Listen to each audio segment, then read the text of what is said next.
If life transcends death, then I will find you there. If not, then there too.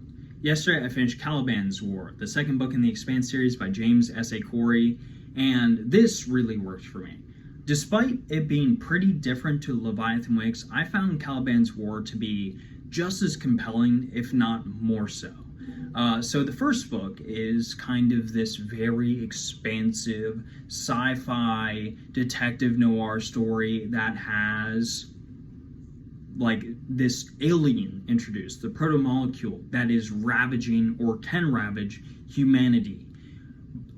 And it feels huge. Like, despite it being like probably a 500-page book, Leviathan Wakes feels massive. The scope of this is huge. Humanity has spread across the entire solar system, or it feels like it, and you really get that feeling when you read Leviathan Wakes. Whereas Caliban's War feels way more dialed in. While it is still obviously a space opera, and it still feels huge at times, the actual scope of the story feels way more dialed in. This feels way closer to something like a political thriller than a space opera or a traditional space opera with aliens and all of that.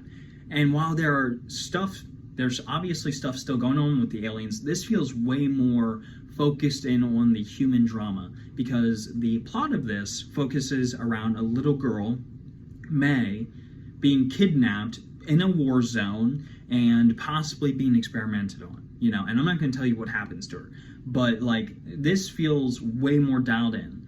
But this book really worked for me despite the shift, because I just felt like James S.A. Corey was firing on all cylinders. Like, for me, I'm someone who, like, I love a good plot, and this had it. Like, I thought that the chase for May across the solar system was really interesting, really cool. I really liked the new characters introduced. We got 3 new POVs over the 2 that we had in the last book. Holden was back. We got Avalasara, Bobby, and Prax. Prax is the dad of May, and I felt like, he is kind of the very human character in this. He's the one that, like, you're gonna be emotionally attached to all of them, in my opinion, but he's kind of the one that you feel the worst for, given the circumstances of what he's dealing with. Then there's Bobby, who's had her, like, platoon wiped out by a proto-molecule hybrid thing, and what goes on with that was really interesting. I thought that helped evolve the proto-molecule story in a really, really interesting way. And I thought Bobby, she's like this Polynesian, 6 foot, 200 pound, just pure muscle Marine. I thought she was great. I really liked her. I thought her attitude was awesome. I thought the way that she dealt with her trauma was really interesting, and I just liked her as a character, and I'm interested to see what happens with her. But by far my favorite new character rather, was Avalasara. She's like this 70-year-old Indian grandma who is this very powerful politician in the United Nations, and she's just great because she's this like foul-mouthed, pistachio-eating, just like genius when it comes to political maneuvering.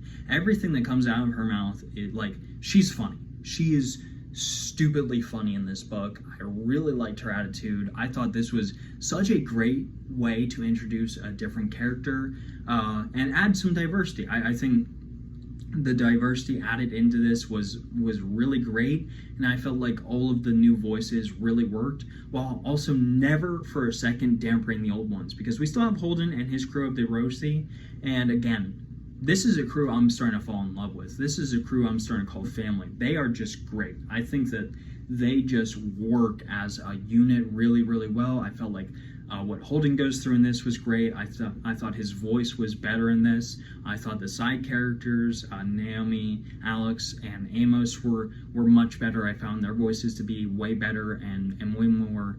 I don't know. Like, you could really start seeing the person that they were in this one way more than in the last one. So I thought that really worked. And the relationship and the dynamics between all of those characters were just great. Like, the character writing in this is really, really solid in my opinion. the plot in this is really, really solid in my opinion. I really like the political maneuvering that happens when Avalisar is on the screen, and her and Bobby meeting up and their political maneuvering together was really fun. I loved the May plot line. I loved Holden and Prax meeting up. I thought that was great. I loved everything that happened on Ganymede, and I really like where the proto-molecule is going. Again, I really don't want to spoil anything, but the evolution from first book to second book with this disease alien thing is really cool. I am not someone who necessarily loves, like, I love aliens obviously in my science fiction, but they aren't a priority for me. For me, the priority is with the human, like, behavior. I always think humans are by far the most interesting part of pretty much any story, fantasy, science fiction, or otherwise, because, you know, that's us.